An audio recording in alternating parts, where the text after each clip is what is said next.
E aí, pessoal, bem-vindo a mais um podcast do esporte. E hoje vamos comentar aí o que aconteceu, né? Desde a segunda-feira, a gente teve uma definição aí no Campeonato Paulista. Vamos começar por esse mesmo. A gente teve o jogo do Santos contra o Corinthians. Jogão, cara, assim, foi um jogo. é, eu vi muita gente falando sobre esse jogo, de que quando a gente começa a falar daquelas coisas de que o futebol é injusto, que nem sempre o time que joga melhor vence o jogo. Fato é que, cara, isso é uma discussão que vai ser eterna, não só no futebol, mas eu acho que em qualquer esporte, né? O futebol ele permite esse tipo de coisa, eu acho que talvez não com mais facilidade, mas é um pouco mais comum, né, do que em outros esportes. Mas o que a gente viu de Santos e Corinthians foi um time que jogou para cima, né, um time que precisava buscar o resultado e que foi o Santos no caso, e que acabou conseguindo fazer um gol, né, no final do segundo tempo, levou, né, a disputa para as penalidades e o Corinthians acabou levando a melhor. É, eu acho que sim, não cabe aqui, eu acho que a discussão da gente falar que quem mereceu, quem não mereceu. Eu costumo falar assim, se algum tempo atrás eu costumaria dizer que, pô, o Santos merecia a classificação, mas eu vou com o discurso do Sampaoli, né? Assim, desculpe aí, torcedor santista, é claro que pelo futebol que o Santos apresentou e pelo que o Corinthians apresentou, nesse jogo especificamente, não estou falando do primeiro jogo, é claro que o Santos merecia ter passado, mas eu vou ficar com a entrevista do Sampaoli, né, pós-jogo, que ele falou que, cara, essa é a graça do futebol, o futebol te permite esse tipo de coisas. E ele falou, e a gente não jogou da forma como a gente deveria ter jogado o primeiro jogo, e por isso nós fomos eliminados hoje. Então, assim, o próprio Sampaoli não desmereceu o Corinthians, eu acho que isso é bacana, entendeu? Eu vou ficar com o discurso dele. Né? Claro que o Santos fez um jogão, buscou o resultado. O Cássio estava num dia absolutamente inspirado, né? Era o dia do Cássio, é impressionante. Ele fez pelo menos umas três defesas absurdas, na minha opinião. Então, eu acho que não foi nenhum absurdo o Corinthians ter ido para a final. Claro, vai ficar aquela discussão de que foi premiado aquele que jogou menos, o que jogou mais bonito foi punido. Cara, o futebol, de novo, vou repetir, te permite esse tipo de coisa, né? A gente já viu isso com a própria seleção brasileira numa Copa do Mundo, né? Já foi, se eu não me engano, seleção de 82. Eu não vi essa seleção jogar, obviamente, né? Assim, é lógico, eu não falei a minha idade, mas eu não vi essa seleção jogar, eu nasci depois. Mas o que a gente vê de todos os comentaristas que viram essa seleção jogando é que era uma seleção mágica, né? E essa seleção não ganhou uma Copa do Mundo. Então, desculpa aí se eu tô cometendo uma gafe nas datas, tá? É um pouquinho atrás, tal, mas desculpa aí, mas se eu não me engano, vou falar aqui de novo, se eu não me engano, é a seleção de 82. Era uma seleção que todo mundo, se pegar qualquer comentarista falando dessa seleção, eles vão falar que foi a melhor seleção de todos os tempos. E é a seleção que não ganhou uma Copa do Mundo.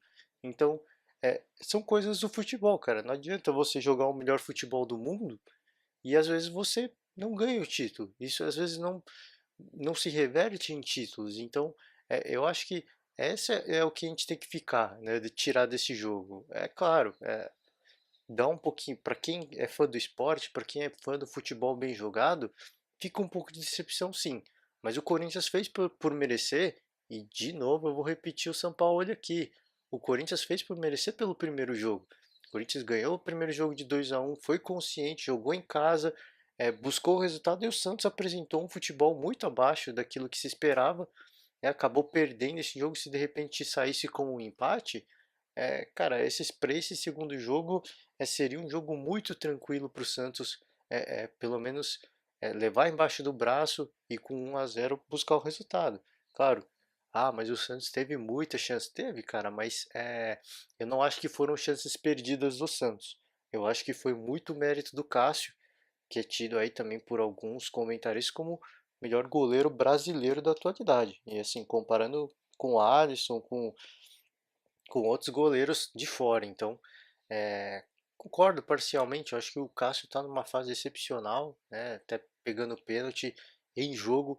Esse jogo especificamente, para mim, cara, é o típico jogo que se o Tite pegar e colocar ele como titular da seleção, eu não vou achar um absurdo, porque o que ele fez nesse jogo é de se tirar o chapéu.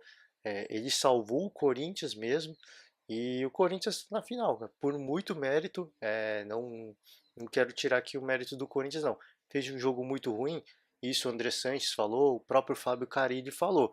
Fez um jogo muito abaixo da média, correu o risco. Então, é, é, é, o Corinthians assumiu esse risco, né? E eu tinha falado aqui, eu via que o Corinthians iria jogar dessa forma, mas defensivamente, buscando contra-ataque, não conseguiu muito espaço nem para contra-ataque, tanto era o volume do Santos de jogo. Então, é, é, eu acho que não tem como a gente tirar o mérito ou dar o mérito para ninguém, né? O fato é que se o Santos tivesse jogado da mesma forma o primeiro jogo, muito provavelmente estaria na final, né? Mas o Santos faz um jogo bom, um jogo mais ou menos, e isso acaba levando a esse tipo de eliminação, que eu acho que não acho que é um absurdo, esse cabimento, eu acho que acontece, todo mundo está sujeito a isso, né? E o Santos acabou sendo, de certa forma, punido aí por não conseguir ter feito uma melhor partida no primeiro jogo. Então, tá de parabéns o Corinthians, né? Se classificou aí, cara. E assim, aí eu dou o mérito pro Corinthians agora, porque na cobrança das penalidades Corinthians foi gigante, né? As cobranças de todos os jogadores, mesmo a que o Vanderlei defendeu, foram cobranças conscientes, cara. Foram cobranças assim, não foi chutinho fraco, não foi cobrança porcaria, não. O Corinthians treinou cobrança de penalidade, eles são muito frios. Eu já falei aqui, o Corinthians em penalidades é um time muito frio. O Santos também foi muito bem, né? O Vitor Ferraz acabou perdendo o pênalti, né? Acertou a trave. Eu acho que se fosse mais para dentro, para em direção ao gol mesmo, o Cássio pegaria, porque ele estava totalmente na bola. Mas enfim, o Santos também cobrou muito bem as penalidades, se preparou para isso. Então foi um duelo de dois times, né? Assim como o outro lado, Palmeiras e o São Paulo, São Paulo e Palmeiras, foi um jogo que foi um embate assim equilibrado, né? E culminou com uma disputa, uma definição nas penalidades, assim como aconteceu nesse jogo. Então, duas grandes semifinais decididas em penalidades, e eu acho que quem ganha com isso é a gente, né? Claro, mais uma vez, fica um gostinho amargo, porque a gente, pô, o que o Santos poderia ter feito nessa final, mas enfim, tudo isso acontece, tudo isso está sujeito, você está sujeito a isso no campeonato, ainda mais uma fase de mata-mata. E o Corinthians, cara, eu falei, é o time que demorou um pouco para engrenar. Quando engrenou, aí foi, cara, engrenou mesmo, cara, assim, foi ladeira abaixo mesmo. Algumas disputas de pênaltis já. E o Corinthians vem muito bem, assim, é um time que está com maturidade lá em cima, vem comprovando isso, né? À medida que o tempo vai passando, vem comprovando isso. Só que é o que eu falei também, né? Eu mencionei uma coisa aqui, o desgaste mental, cara. O que me preocupa é isso. O Corinthians é um time muito maduro, é um time muito frio. Isso eu acho que é uma das grandes virtudes desse time. É um time que quando tem jogo decisivo eles crescem muito. Quando tem alguma coisa complicada para qualquer outro time, o Corinthians cresce muito. Então, um time que é uma frieza que é invejável, eu diria assim. Mas isso acaba causando um certo desgaste mental. Você vai para uma disputa de pênaltis na Copa do Brasil, aí vai para uma disputa de pênaltis no Paulista, depois outra disputa de pênaltis, isso vai desgastando mentalmente os jogadores. Então tem que tomar um certo cuidado o Corinthians, né? Dá para apresentar mais, né? Dá para evitar esse tipo de situação, porque você fica forçando, você fica forçando, você fica forçando, e uma hora, cara, os caras quebram, assim. É o que eu falei, isso é intrínseco do ser humano, né? Eu já falei isso no podcast anterior. É, o cara pode ser mais forte que for, mas se você ficar dando paulada, paulada, paulada, uma hora o cara vai ceder. Então é isso que me preocupa mais, porque é um time que tem todo o mérito de estar nessa final, mas que de repente faz uma belíssima campanha, e não estou falando só do Campeonato Paulista, isso pode acontecer em outra competição também, mas que faz uma belíssima campanha, é, jogos no sufoco, decisão em penalidades, e aí chega numa fase avançada do torneio, o time se desgasta mentalmente e acaba pagando preço por isso. Então, essa é a minha grande preocupação com relação ao Corinthians. E eu espero, obviamente, essa final de Paulista uma grande final, né? São dois times que o São Paulo que cresceu muito nessa fase de mata-mata do torneio, um Corinthians que para mim nesse momento é o grande favorito por já ser o atual bicampeão, né? Então, jogão, cara, assim, eu acho que a gente pode esperar uma grande final, obviamente, se passasse tanto o Palmeiras ou o Santos também ia ser um grande jogo, com certeza. E essa final é mais um clássico aí paulista, já obviamente que já iria acontecer pelos quatro que chegaram nas semifinais. Então, a gente foi premiado aí com dois times que passaram nas penalidades e que mostraram que mentalmente estão prontos, mentalmente estão fortes para essa disputa dessa final. Então, se viesse disputa nos pênaltis, definição dos pênaltis, ia ser muito bacana, mas espero que aconteça em tempo normal, né, para não matar ninguém do coração. Então, fica aí, claro, mais uma vez eu vou repetir. Se eu acho que o Santos merecia ter passado, merecia muito, pelo futebol que apresentou, mas mais uma vez eu vou repetir aqui, tá cansativo, peço desculpas, mas eu fico de novo com o discurso do Sampaoli. Assim, é um cara que não causou polêmica, diferentemente do Felipão, que toda coletiva quer causar polêmica, né, quer causar intriga, quer reclamar de alguma coisa. O Sampaoli, ele, cara, ele foi muito racional no discurso dele, cara. Não fizemos um bom primeiro jogo, viemos aqui, fizemos nosso futebol, jogamos bem, mas é isso. Essa é a beleza do futebol e isso acontece, cara. Às vezes a gente está sujeito a isso e a bola para frente. Parabéns ao Sampaoli, ao Santos pela campanha que fizeram, né? Porque eram tidos como a quarta força, chegaram na semifinal como, cara, fortíssimo candidato, né, a chegar à final, fortíssimo candidato a ganhar o título mesmo. Chegaram a essa semifinal de forma honrosa. Você vê que não teve protesto da torcida, diferentemente do que aconteceu com o Palmeiras, né, que aí eu acho um exagero o que aconteceu, mas enfim, eu vou falar disso um pouco quando eu falar do Palmeiras. Mas você vê que o Santos, mesmo com a eliminação, já tinha sido eliminado da Copa do Brasil. E agora a eliminação da Copa do Brasil ou Sul-Americana, agora me falhou a memória, peço desculpas. Mas já teve uma eliminação. Agora eliminado de novo no Campeonato Paulista. E você vê que a torcida não se revoltou, cara. Peço desculpa, não foi na Copa do Brasil, foi na Sul-Americana. Confirmando agora a informação aqui. Santos ainda tem um segundo jogo para disputar na Copa do Brasil.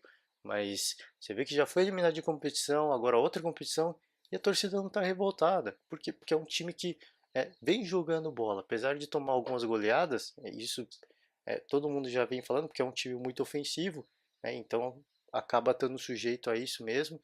É, o Santos faz jogos excelentes, faz jogos que são bonitos de ver. Então a torcida não perde a paciência, a torcida sabe da limitação financeira do clube, sabe que em termos de elenco é um pouquinho inferior aos outros três grandes de São Paulo. Então a torcida entende isso e compra a briga junto com o time, joga com o time, lotou o estádio, foi muito legal de ver. Então tá de parabéns a torcida do Santos por não só entender o momento, até porque eu acho que não é momento para crise, o Santos vem apresentando um bom futebol, tem tudo para fazer um grande campeonato brasileiro. É, é, eu acho que o momento não é ruim. São coisas que acontecem e eliminações acontecem também.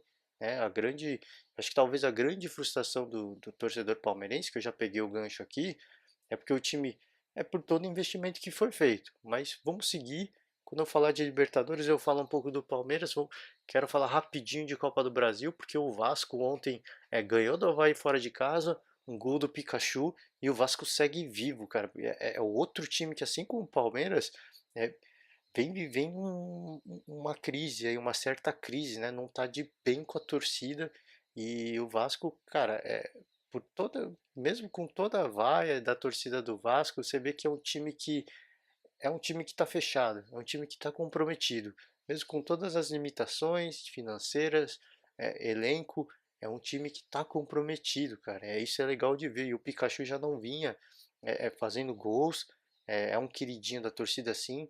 Eu fico feliz pelo Pikachu por ter feito esse gol, né, dar uma lavada de alma, um cara que precisava disso, para virar aquela chave daquele mau momento e de repente voltar aí a ser um grande protagonista desse time, perdeu um pouco de espaço sim, mas cara, é de certa forma um talismã, até pelo próprio nome, né, Pikachu, é de certa forma um certo talismã do Vasco, e eu fico feliz por ele, né, o Vasco passa do Avaí, é um time que tá na final do Campeonato Carioca. Eu não sei, eu não entendo o motivo da crise do Vasco, né? Já ganhou uma etapa do Campeonato Carioca, tá na final do campeonato agora, segue vivo na Copa do Brasil. Óbvio, né? Uma partida ou outra não apresenta um bom futebol. Ah, óbvio, teve uma queda de rendimento, mas isso é natural, cara. Mesmo pega o Palmeiras, o Flamengo, que tem super elencos, a queda de rendimento acontece nesses também. E o Vasco também não estaria isento disso. Então eu não entendo, eu não consigo entender, não me entra na cabeça essa revolta da torcida vascaína. Mas enfim, parabéns ao Vasco, passou muito bem, ganhou o primeiro jogo, ganha esse segundo jogo também. Um time que, de novo, está fechado, está comprometido e felizmente está conseguindo ignorar a torcida, porque nesses momentos o que é mais comum, né, os jogadores ficarem revoltados e até como uma forma de protesto não apresentarem um bom futebol. Então, é, eu fico feliz pelos jogadores do Vasco estarem comprometidos, né? Pô, vamos esquecer a torcida, vamos fazer o nosso, porque é o nosso legado, né? Então, bacana de ver isso e eu acho que todos os times tinham que ter uma postura semelhante, na minha opinião. Vamos seguir com o Libertadores agora, porque o Internacional jogou na terça e, cara, o Internacional 3-2 fez dois gols, né? O Guerreiro fez dois gols nesse jogo, mas o Inter começou fazendo dois gols e aí tomou um gol e aí ficou aquela sensação de que o jogo anterior foi contra o River Plate, o Inter abriu 2-0 e tomou um empate. E aí ficou com uma sensação de filme repetido, mas o Guerreiro foi lá, fez o terceiro gol e garantiu essa vitória do Colorado. Então, é, coisas boas e coisas ruins a se tirarem desse jogo, né? O Internacional que tem de bom conseguiu vencer, é, o Guerreiro voltou voando, cara. Já tinha feito um gol no Campeonato Gaúcho. Agora faz na Libertadores também, já faz dois, né? Então, que momento do Guerreiro, como voltou bem, né? Não só fisicamente, mentalmente, tecnicamente. Então, é impressionante a fase do Guerreiro agora. E o que fica de negativo é que teve um cara expulso e correu o risco de novo, né? De empatar mais uma partida que, em teoria, estava ganha. Mas ganhou, passou bem. Então, fica aí o que tem de positivo e o que tem de negativo. O Inter precisa manter essa intensidade, precisa manter essa pegada, porque faz dois gols, o que é coisa mais natural? Pô, vamos dar uma relaxada, segurar o resultado, mas corre-se um risco muito grande, ainda mais uma Libertadores, ainda mais como foi contra o River Plate, claro que o Palestino não se compara ao River Plate, mas isso é Libertadores, cara. O adversário, ainda mais os adversários sul-americanos, são times que sempre acreditam, eles acreditam até 49 do segundo tempo. Então, tem que tomar um certo cuidado, porque correu o risco mais uma vez do Internacional e se sai fazendo 2-0, empata de novo, sai com empate, aí é uma mini crise. Então, tem que evitar esse tipo de coisa, porque tem futebol, mostra isso e mais uma vez, o que fica de positivo e eu acho que de grande expectativa para o torcedor colorado é essa volta do Guerreiro, porque o cara, você vê que centroavante bom, o cara define, o cara faz o que tem que fazer, põe a bola para a rede e garante a tranquilidade para a torcida. Então, que momento do Guerreiro, né? Só dois jogos até agora nessa volta aí da punição que ele tomou e já três gols, cara. Então só tem que parabenizar, só tem que tirar o chapéu pro cara porque o cara tem estrela, né? O cara sabe fazer o que tem que fazer. Outro que eu queria destacar aqui é o Cruzeiro. O Cruzeiro ganhou de 4-0 do Huracan e, meu, foi três gols do Fred, mais um jogo que o Fred faz três gols. E aquilo que eu falei isso. É, é, os antes falariam que o Fred fez três gols, é um campeonato estadual, os times nível um pouco mais fraco.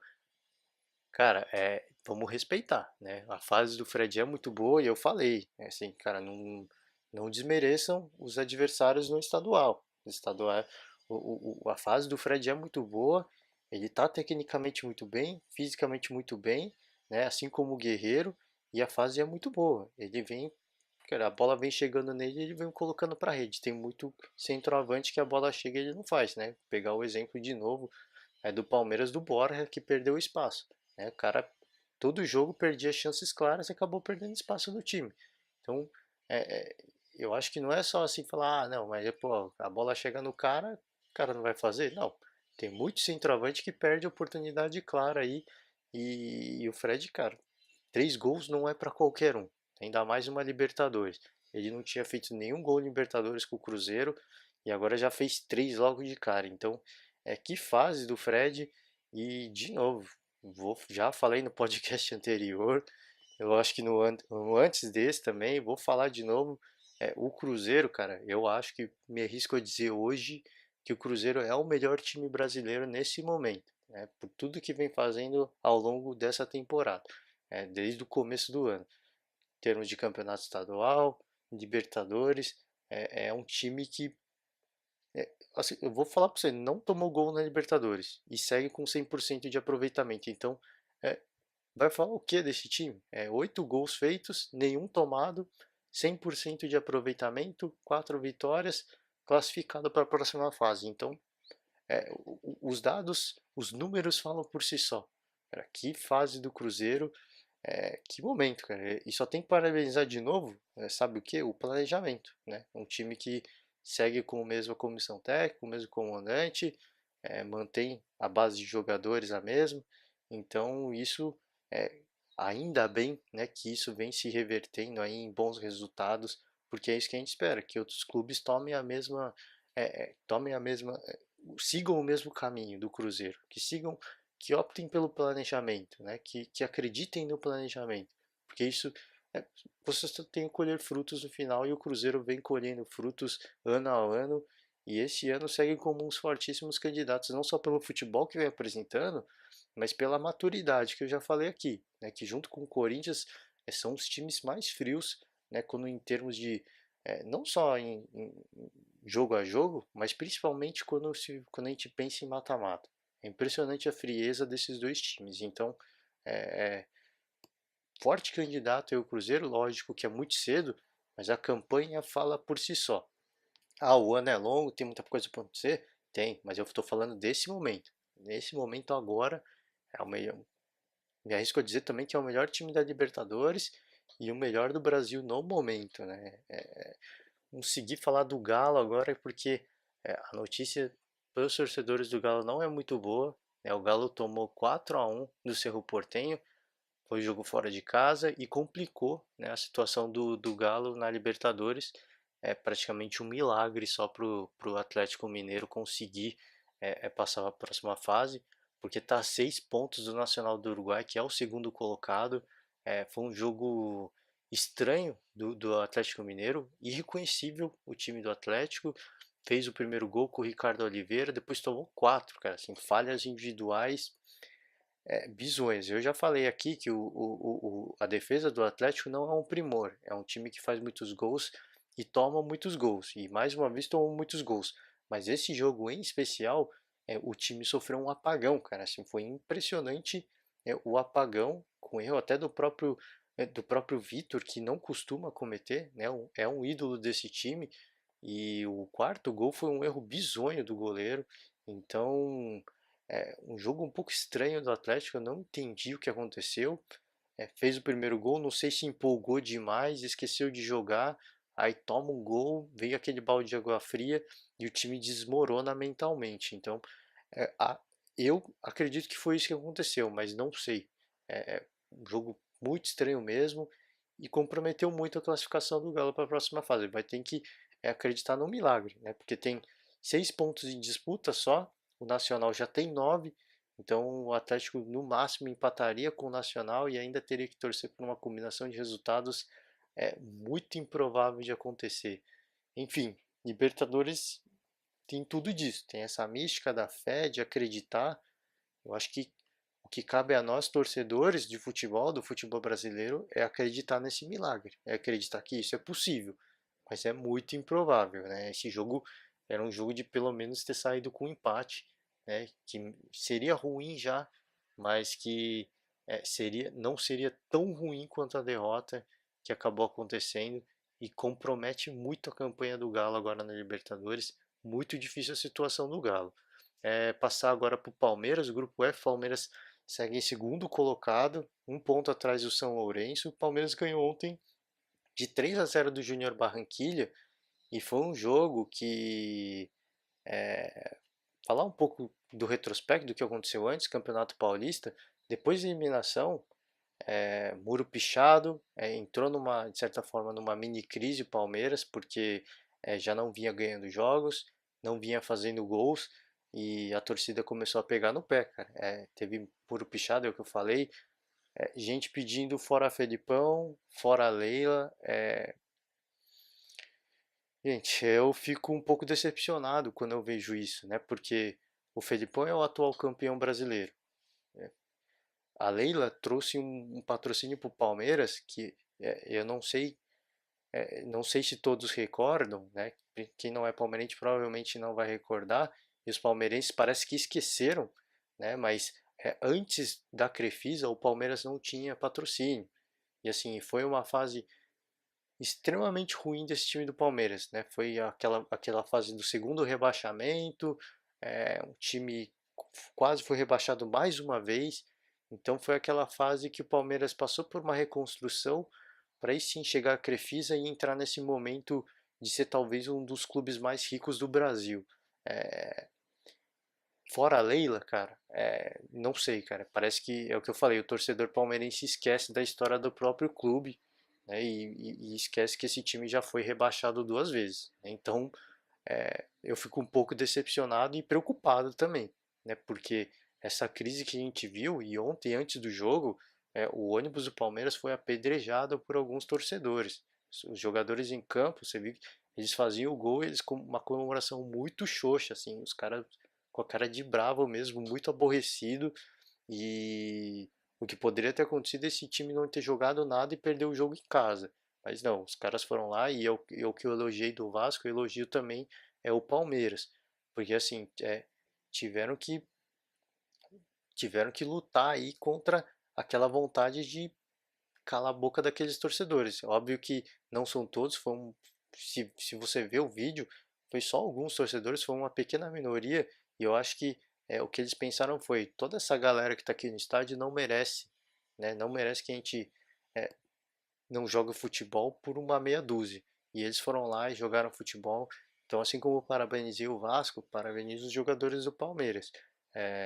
Não há motivo para crise, né? E o Palmeiras confirmou isso hoje.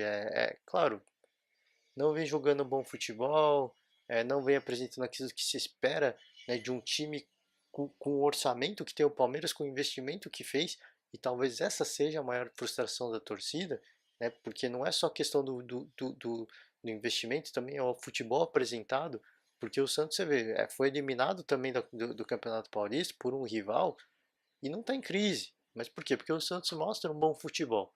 O Palmeiras nem isso vinha mostrando. Então, claro, é compreensível o aborrecimento da torcida, mas eu acho que não há motivo algum para crise, cara. Não há motivo para pichar muro. Você ir para o estádio protestar, vaiar, xingar o treinador, o elenco, é uma coisa. Agora, você ir lá pichar o muro e apedrejar o ônibus, é outra história, cara. Assim, isso não é futebol. Isso é um absurdo. Assim, é impensável um tipo de coisa dessa. Então, eu fico muito frustrado quando eu vejo esse tipo de coisa.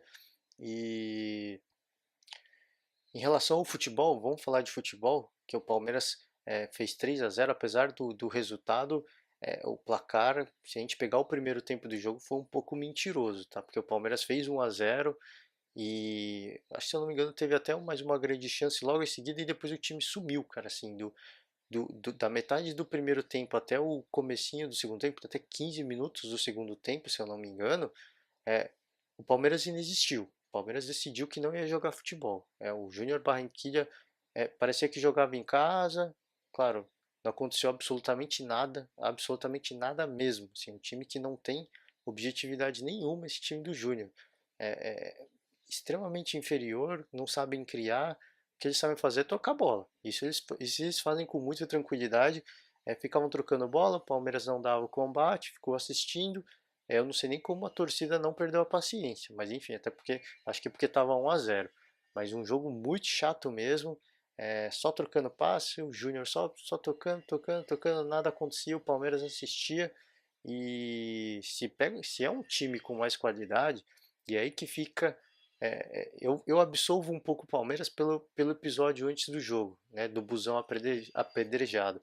Mas é, é, isso é uma postura, isso é uma tendência do time do Felipão. Faz um gol e dá aquela diminuída um pouco do ritmo para segurar o resultado. O Felipão costuma fazer isso.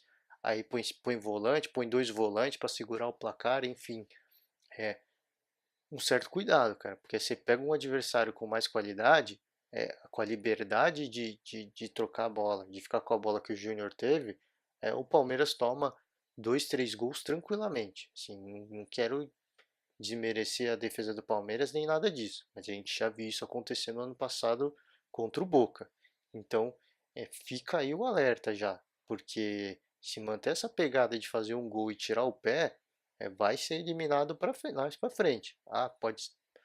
Pode chegar até na final, mas pegar um adversário como o Boca, como o River, é, vai tomar, cara, assim, vai ser punido. Então, precisa mudar essa postura o Palmeiras. De novo, eu absolvo esse jogo por tudo que aconteceu antes. É, da metade pro final do jogo o Palmeiras melhorou, mas eu acho que melhorou porque o Júnior tirou o pé. Acho que os caras cansaram de ficar tocando bola.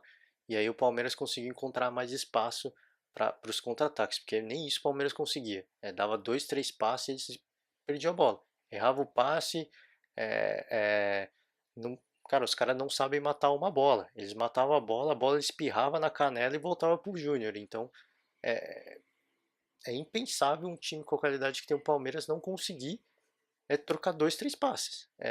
Assim, eu fico muito preocupado mesmo em relação a isso.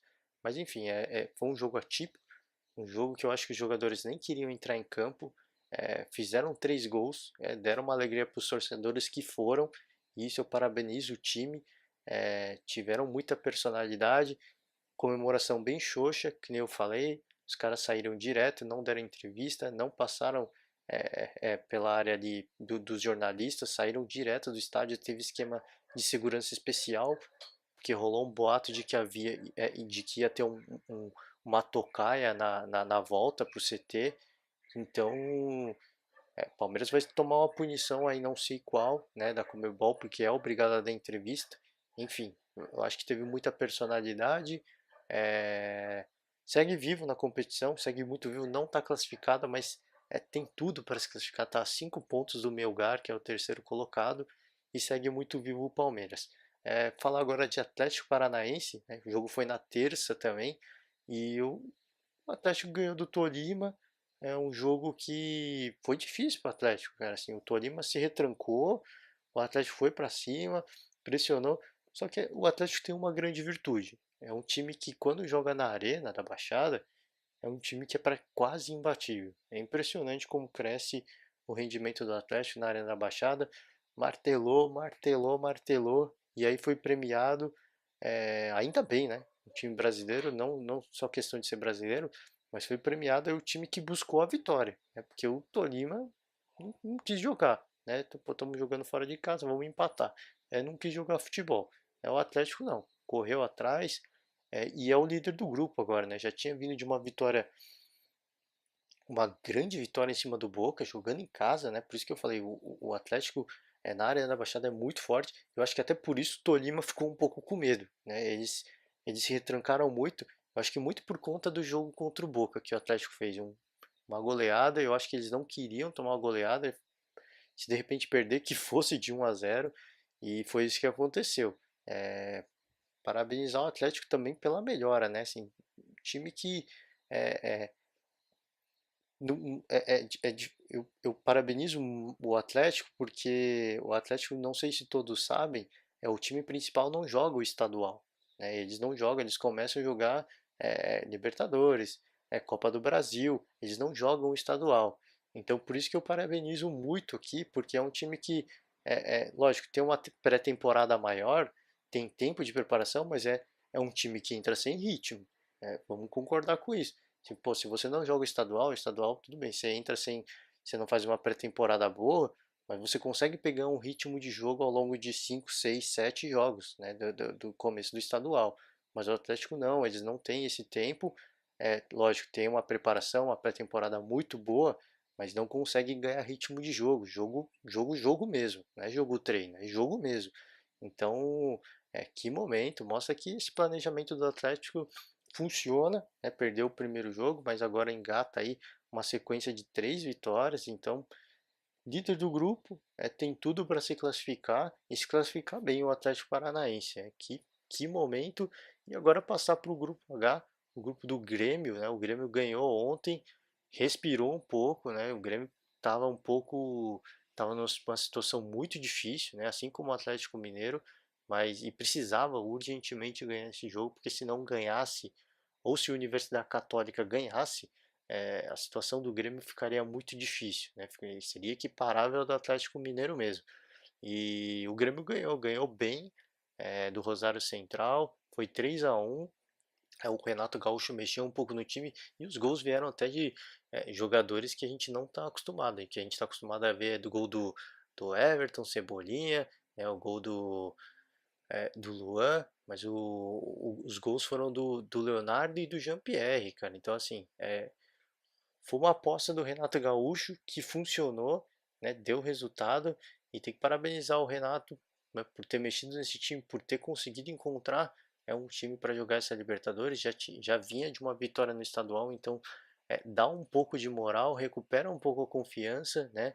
E isso de fato se comprovou em campo. É um Grêmio que, lógico, é muito mais time, mas que mesmo sendo muito mais time nessa Libertadores não vinha conseguindo engrenar, né? Não vinha conseguindo engatar uma vitória. Então dessa vez deu, eu acho que recupera de vez a confiança, né? E foi muito ajudado aí pelo Libertad que ganhou do Universidade Católica. O Libertad já está classificado para a próxima fase, né? Mas segue forte, né? 100% nessa Libertadores, um dos melhores times dessa Libertadores, né? E a Universidade Católica estaciona com 6 pontos, o Grêmio está a 2 pontos da Universidade Católica e tem total condições, né, de se classificar. É totalmente diferente agora a situação do Atlético Mineiro, do Galo, que agora só tem 6 pontos de disputa e precisa torcer contra. Então, é, é, o Grêmio só 2 pontos, né? Se ganhar da Universidade Católica já ultrapassa, então é uma situação desconfortável, mas totalmente viável, né? Assim, não é um absurdo, né? Diferente do Galo, a situação do Grêmio é chata por estar em terceiro, mas é totalmente possível chegar e se classificar bem, né? Se classificar tranquilo, porque o Grêmio tem futebol para isso, e a gente já viu isso, né? Então, fica na torcida. Hoje tem Flamengo, Flamengo joga contra o São José, tem tudo para ganhar também. O Flamengo que vem de uma derrota contra o Penharol em casa, com aquele gostinho amargo. Então joga em casa de novo hoje contra o São José. É mais time, não tem nem o que falar, né? Desse grupo todo, o Flamengo é mais time que todo mundo, né? Mas o Penharol é mais cascudo, é mais chato, tem mais tradição. E o São José não tem tradição alguma, então o Flamengo tem tudo para ganhar esse jogo, né? Tem que dar resposta ao jogo anterior, né? Tudo bem, teve a questão da expulsão do Gabigol, comprometeu muito, mas agora precisa dar a resposta, né? Já está na final do estadual, é, vamos jogar bem de novo para a gente chegar nessa final bem. O grande problema que a gente tem que se levar em conta é a questão dos jogadores, né? Precisa é, rotacionar esses jogadores para não jogar uma Libertadores cansada. Eu acho que a Libertadores tem que ser prioridade, né? E eu tinha já questionado até a escalação do Palmeiras, né, no jogo passado, né, antes do jogo, né, da disputa da semifinal contra o São Paulo, que não poupou muitos jogadores, fez um jogo aqui na Libertadores, não se classificou para a final, mas agora veio e conseguiu vencer o jogo na Libertadores. Então precisa dar a resposta e precisa saber mexer esse elenco, cara, porque senão o cansaço pega. Tudo bem, o Flamengo joga em casa, mas Libertadores é viagem para outros países, é cansativo. O fato de jogar em casa eu acho que ameniza um pouco isso, claro, mas é uma sequência de jogos que desgasta. Então, tomar um certo cuidado do Flamengo aí, mas tem tudo para fazer uma grande partida, né, e seguir vivo aí na competição, seguir forte na cola do Penharol. É isso que a gente espera, né? Mais um time brasileiro uma boa situação na Libertadores. O ponto negativo aqui que eu ressalto: o Atlético Mineiro, situação muito complicada mesmo, não está eliminado ainda, mas praticamente um milagre para o Atlético Mineiro conseguir se classificar, mas vamos acreditar, eu sigo na torcida, espero que todos os brasileiros passem, e é isso aí, gente, esse foi o podcast de hoje. É, Vamos acompanhar, cara, se der tempo eu gravo um podcast amanhã, falo do que foi o jogo do Flamengo, e é isso aí, gente. Quiser que eu fale de outro campeonato, de outro time, comenta aí embaixo no canal, no vídeo aí, e próximo podcast eu venho falar um pouco mais, beleza? Isso aí, gente, valeu, obrigado e até a próxima.